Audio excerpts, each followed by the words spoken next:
Hello friends, Kay here on my homestead in Tennessee. Today we're going to cover part 2 of June Gardens Update.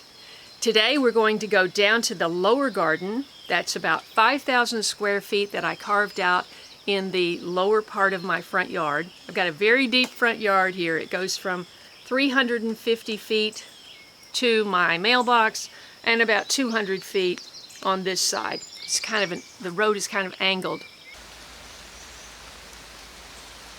If you're new to my channel, I live on a little over 9 acres in Tennessee, where I was born, raised, educated, married, and then left for 40 years, and now I'm back.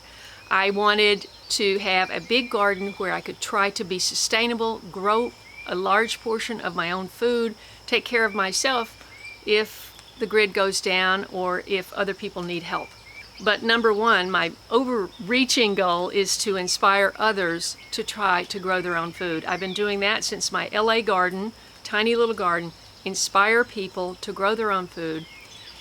I hope my channel is inspirational, educational, and entertaining. It's 40 to 80% chance of rain today. I'm going to get this in really quickly before we get rained on. I want to show you around. It's going to get even muddier. So let's get started. But first, I want to show you a few things that my son and I achieved on the side garden, which is just at the end of my house here, since June Updates Part 1. So let's head over there and then we're going down there. So the last shot was me standing in front of the house and you looking down the front yard. This is the side yard right next to the house.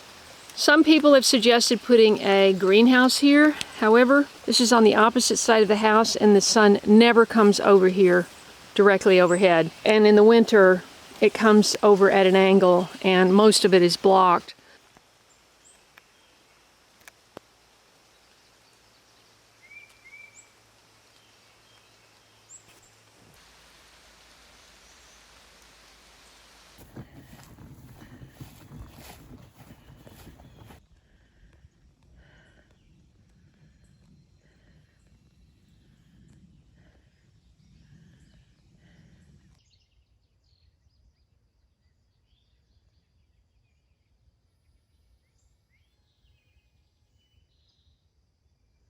So you can see the rain has really helped the garden since you've seen it a few days ago.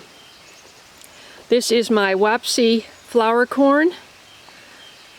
Just going to take a quick overview. This is the big development. The soil here in this middle walkway where we always walk to get to the various quadrants is very beaten down. It's very rocky and there's really hardly any soil here. This is much wider. This is more of a freeway than I had asked for. I thought I would get something more like this. But my son Walker lined the whole thing in cardboard and brought a quarter of that huge mound of wood chips and put them here. Now I had pointed out that all the water runs down through here, goes out that way and runs underneath because that's the lowest point of the whole garden, and that all the soil on down here washes out. So I said, hey, let me plant some seeds in these grow bags and train them up the trellis, and therefore the trellis can be used on the back side as well. Here are the beans looking a little bit better, not much else. I think only one other seed has come up. No, 2 have. But for some strange reason, those didn't come up.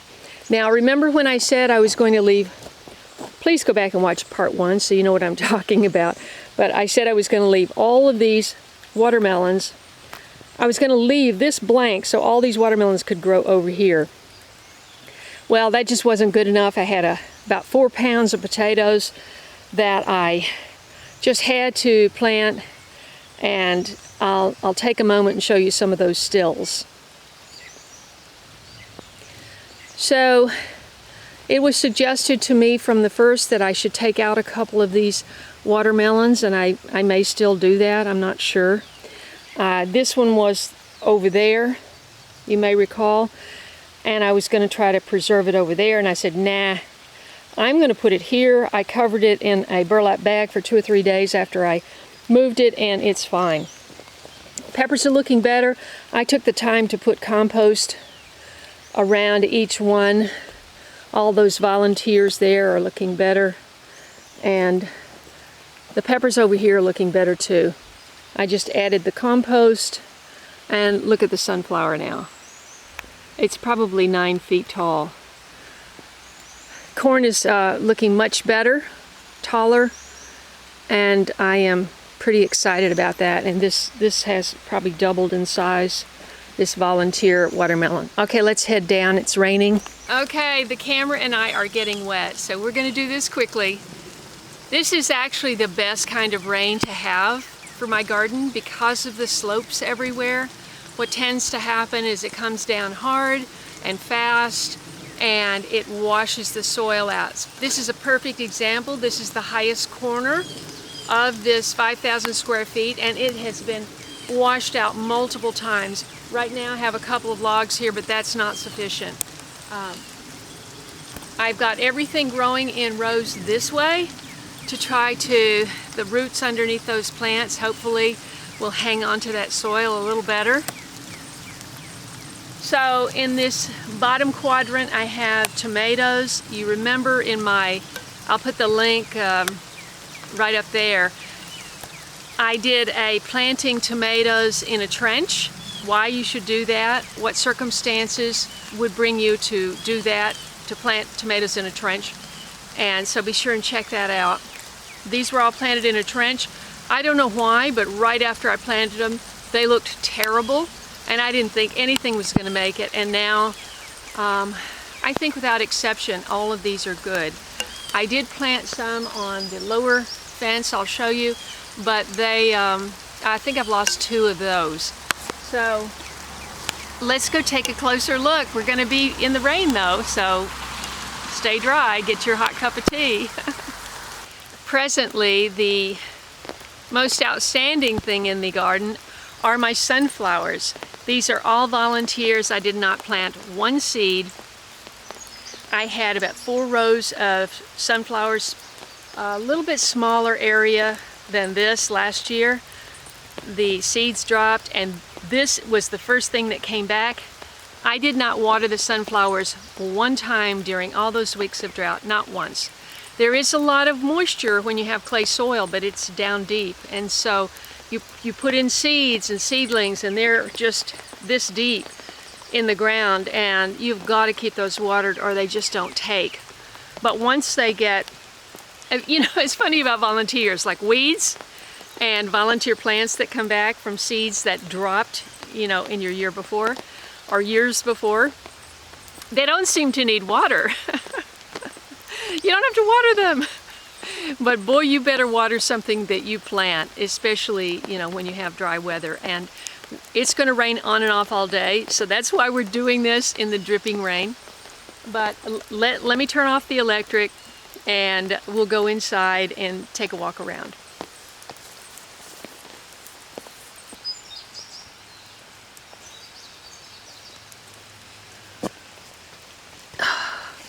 That's a volunteer right there.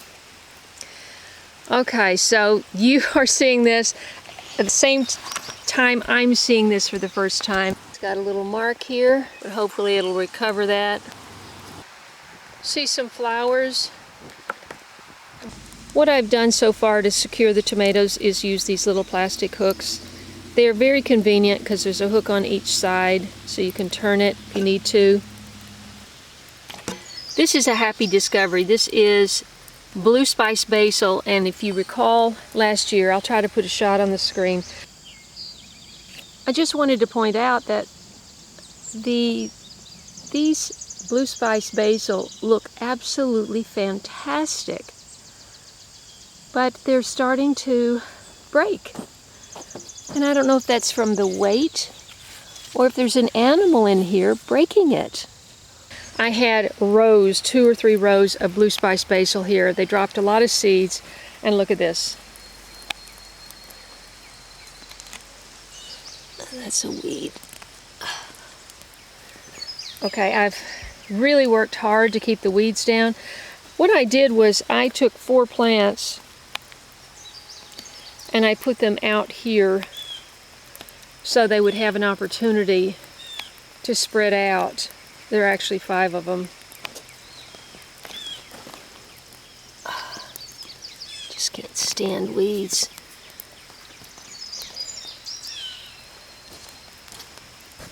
There's actually 6 of them, actually. No, that's a weed, sorry. That's the other one.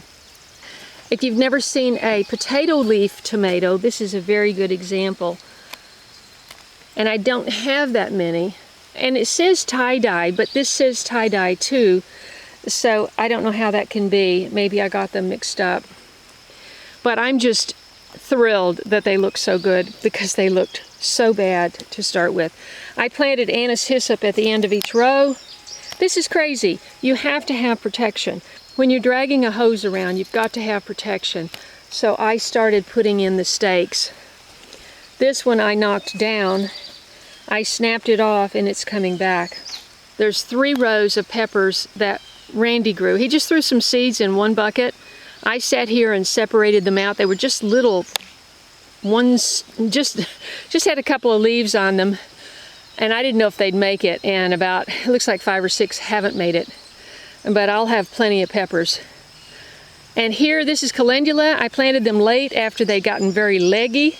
That's why they, that's why they go like that. And then they have all their growth down here. I didn't even know if they'd make it at all. They stayed in the trays so long. I planted a whole row of calendula seeds. Someone sent me a big bag, and I planted them right here, and I don't see one that's come up. I went ahead and put in 2 rows of beans here. This is not my best soil, because a lot of the water washes the soil away. But these came up really nicely over here, and so I decided to put 2 more rows over there. Can never have too much beans. Now here's the big concern. The corn is beautiful, but it's tasseling at 4 feet. So what does that mean? Somebody said, well, you'll only get a couple of little ears. I don't know. This one's tasseling at less than 3 feet.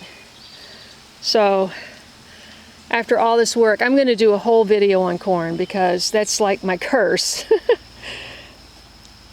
Here I have a row of peppers. They're looking pretty good. That's a weed. That is clover, red clover, and I'm going to let it bloom. I'm going to leave it there until it develops powdery mildew, and then I'm going to stop. This is the anise hyssop that grew back from last year, which I originally got from Daryl. We just dug up a couple of plants. There were 3 actually. Look at that. It is raining and there is a bumblebee. I'm telling you, they love anise hyssop. It's the toughest. We're going to get over to the insectary, but I'll show you. This is Sweet Annie. For whatever reason, I forgot to seed Sweet Annie, thinking I'd have a lot of it just come back in my flower garden. This one happened to pop up in one of my pots of other plants, and so I have it down here.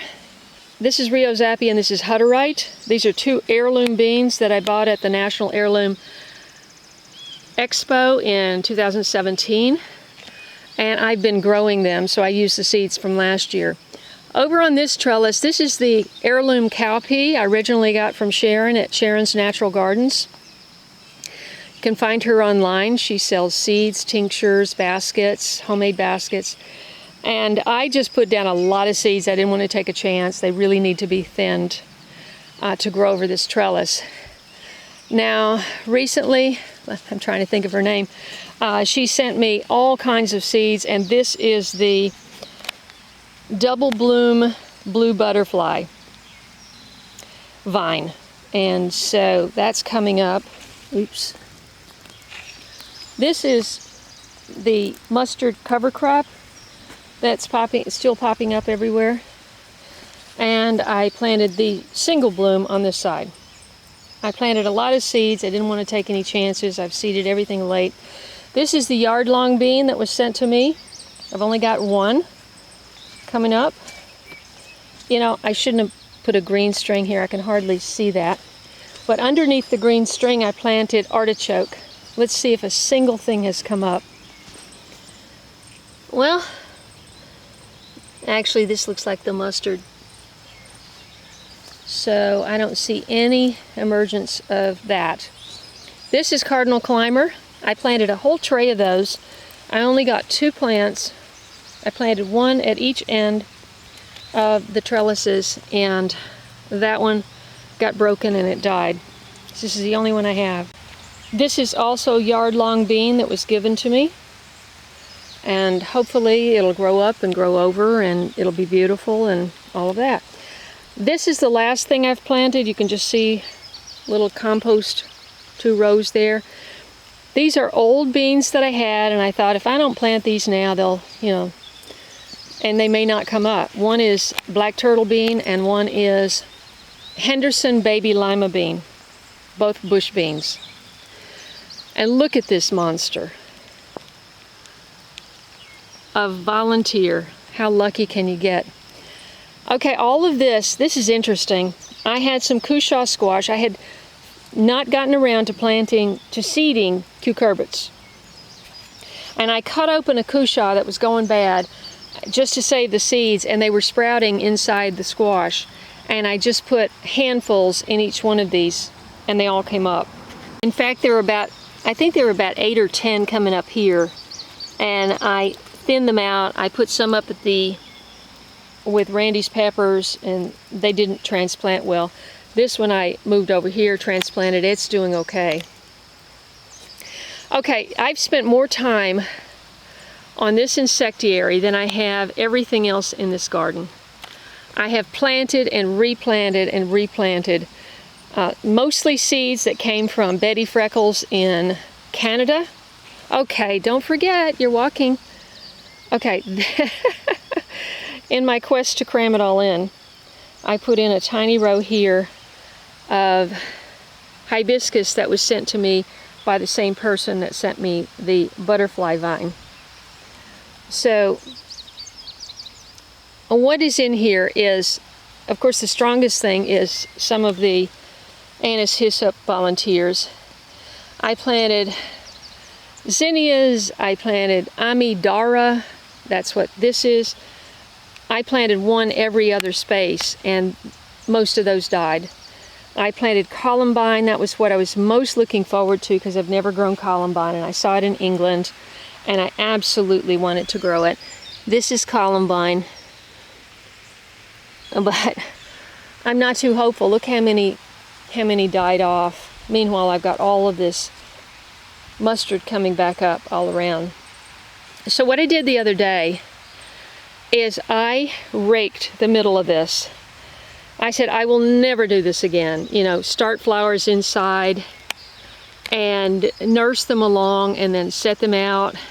No, I am going to clear off this space, and I'm going to rake in a bunch of seeds, a lot of seeds, and just see what comes up. I had spent more time on my knees on this one section than anything out here.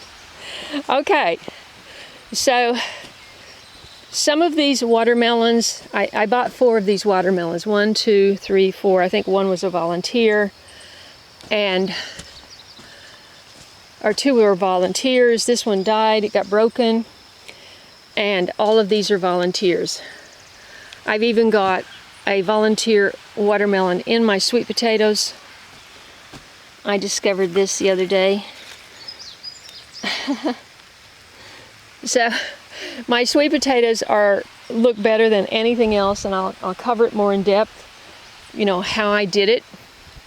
But I started them in trays, and just the other day, oh good, it's coming up.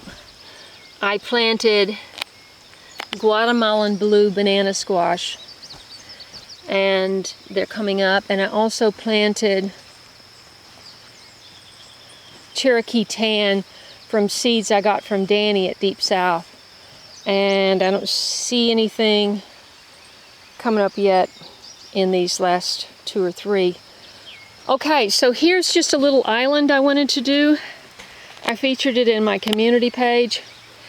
This is a mum from Sharon at Sharon's Natural Gardens. I propagated this off of the big plant. That's another anise hyssop. That is my one and only hollyhock. I brought the seeds back from England in 2017. I've tried to start it a few times. This is the only one I've ever gotten that big, and I'm very hopeful. That happens to be a lipstick pepper plant, coneflower. These two coneflowers I started from seed, and I believe that's Sweet Annie. And this is the most important thing in the whole garden. This is my orange tie, and it grows all season and doesn't put out peppers until October. Well, at least that's what it did in California. So, very hopeful on that. All right, let's move over. It's getting very muddy. Down here we have 2 rows of peanuts. Most of these are from what I grew last year, which was, I didn't have very much success. But I see that there was a big gap here, and I put some seeds in here, and I see some of the peanut. I found about 10 peanuts in my seeds that were already hulled. The shell had been taken off. You're supposed to plant the seeds right out of the shell. Take them out of the shell and put them in the ground. These seeds had been out of the shell, and I thought, I have no idea. They were from 2017. I have no idea. And it looks like some of them at least are coming up. Okay, this I've had more problem with than anything, the okra. You can see I probably only got about 15 plants from the original planting. That's one. That's one. And then there's about 10 up there. I don't know. I was so disappointed, I couldn't believe it. I came back just a few days later and I planted all of these. And I just filled in the gaps, right? Well, you see, hardly anything came up in the gaps. I got some coming up here in the gaps. Well, we didn't have any rain. See, that's a big part of the problem. But I believe it was because it's on a ridge and the water just drained out and it never took. But I decided to come along and make another row right beside it, and I put in 100 seeds. Look at that. Oh my gosh, if I had just waited. You know, but no, I wanted to get an early start with the okra, so I started it inside. Oh well. These are the wild goose peas. They look fantastic. I only have one gap, looks like down there. These are the tomatoes. I've got 2 missing here, but they're looking pretty good. This is wild goose pea. I planted this first, a lot of gaps, came back and replanted in all of the gaps. And same thing happened here. I hardly got anything. I just decided, since, you know, I was having problems with the other planting of corn, which I'll talk about in a separate video, I came back and replanted in all the gaps, and of course I put in way too much seed, so it has to be thinned. But I was just determined not to miss it. And now look, all this cover crop, whatever this is, this could be clover. It probably is clover. It's just hundreds of little seedlings popping up. I'm going to have to weed those out. So these are the last seeds that I have planted, and this is acorn squash, given to me by Jackie Boxer. I just happened to remember it was her because she sent them twice, and I haven't gotten around to planting until now. And it's a small squash, so I'm hoping I have enough time. It's probably a 90 to 100 day, and it's a small squash, so I can trellis it. So I planted those down to here, I believe.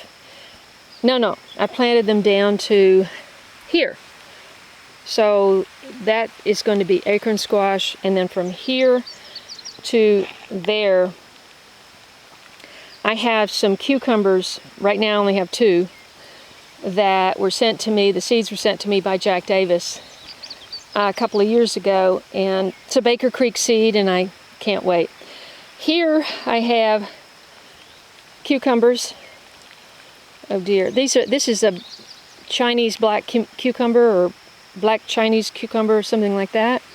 Planted that, and all down through there. And I've got, that's a volunteer tomato, and that's a volunteer tomato over there. And on the opposite side, this is lemon cucumber, and I think it stops about there. I didn't have very many. And then this is telegraph cucumber, and as you can see, I got a blank spot there, so I've only got a few of those. But you know, who knows, this rain could really change things, and it'll certainly explode the weeds.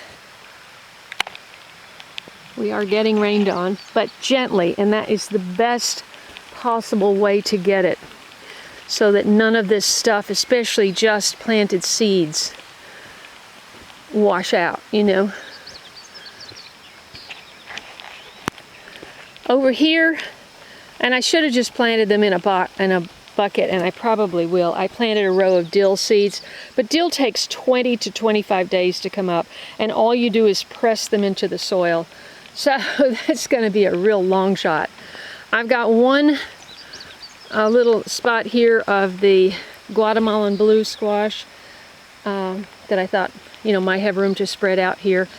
These have not been put into operation, put into use. I was thinking about putting one more trellis here. What do you think? And that way it would come out to about the same length as this planting and that planting. And I've got a bunch of trailing flowers, you know, vining flowers to put on it.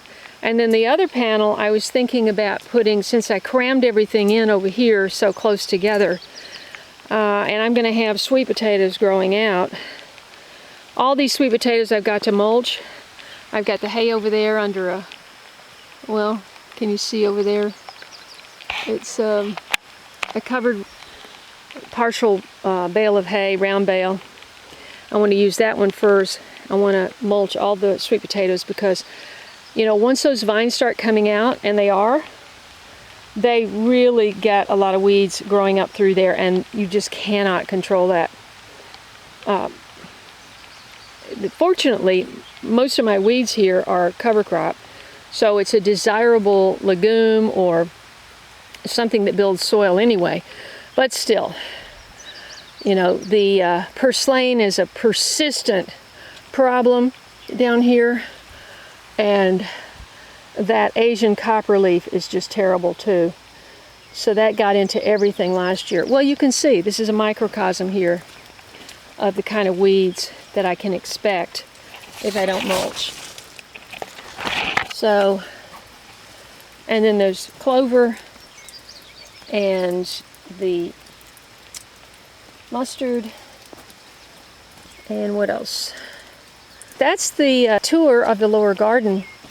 I'm wet, and you're probably feeling wet just having gone on this journey with me. Tomorrow is the solstice, is that what it's called? Or it's the big day where all the days get shorter, and I'm going to film something tomorrow too if I get a break in the weather.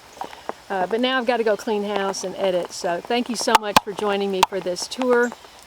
I hope it was educational, entertaining, and inspiring. Thank you so much. God bless you. Don't forget to subscribe, hit the like button, and share with a friend. And I'll see you in the next video.